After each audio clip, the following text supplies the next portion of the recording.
જય ઉકા દાદા, જય મલદા. કેમ છો મિત્રો? તો આજે છે દિવસ 5મો અને આપણે આવી ગયા દાદાના આશ્રમે. તો જો તમે આવી રીતનું ડેકોરેશન કરેલું છે, જોરદાર. કઈ ઘટવાનું નથી આજકાલ તો ભાઈ. બાપો બાપો કઈ ઘટવાનું નથી. અને ધીમા ધીમા કરતા આપણે આવી ગયા. ભાઈબંધો ખાઈ રહ્યા છે ઠંડા કોન. જો આપણને પણ આપી દીધો, આપણે પણ ખાઈ લઈ અને મિત્રો પણ બધા કોન ખાઈ રહ્યા છે. તો જોઈ શકો આ બધા કોન ખાઈ રહ્યા છે મસ્ત મજાના. અને આ બાજુ આપણી ચિલ્લર પાર્ટી જો નાના નાના સ્વયંસેવકો કઈ મસ્ત મજાની છે. અને આ ચિલ્લર પાર્ટી જો અંદર પાણી બધું વાળી રહે છે, બહુ મસ્ત કામ છે બહુ.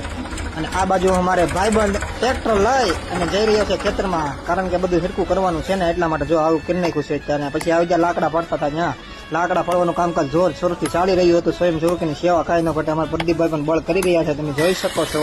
અને આ બાજુ ભાઈ સકડી હાંકી રહ્યા છે જોરદાર. હો ભાઈ કાંઈ ન ઘટે. સ્વયંસેવકની સેવાને પ્રણામ કરવા પડે. આ બાજુ આવી ગયા તો આપણે સીતારામ બનાવી રહ્યા છે મસ્ત મજાની ચટણી. સાગરભાઈ ઉભા છે, બધાને રામ રામ કહી રહ્યા છે. અને આ બાજુ જોઈ શકો છો ભજીયા મસ્ત મજાના સાગરભાઈ ને લાલભાઈ મેકી રહ્યા છે. અને તમે જોઈ શકો છો કાંઈ ઘટતું નથી ભાઈ સ્વયંસેવકોની સેવામાં.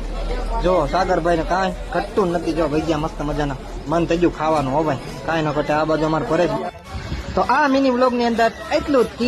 મળીએ બીજા વ્લોગ ની અંદર. મારો વ્લોગ સારો લાગ્યો તો લાઈક કરજો, શેર કરજો અને ફોલો કરવાનું ભૂલતા નહીં. અને મિત્રો પણ બધા કહી રહ્યા છે બાય બાય ટાટા. તો મળીએ બીજા વ્લોગ ની અંદર. જય ઉકા દાદા, જય માલા.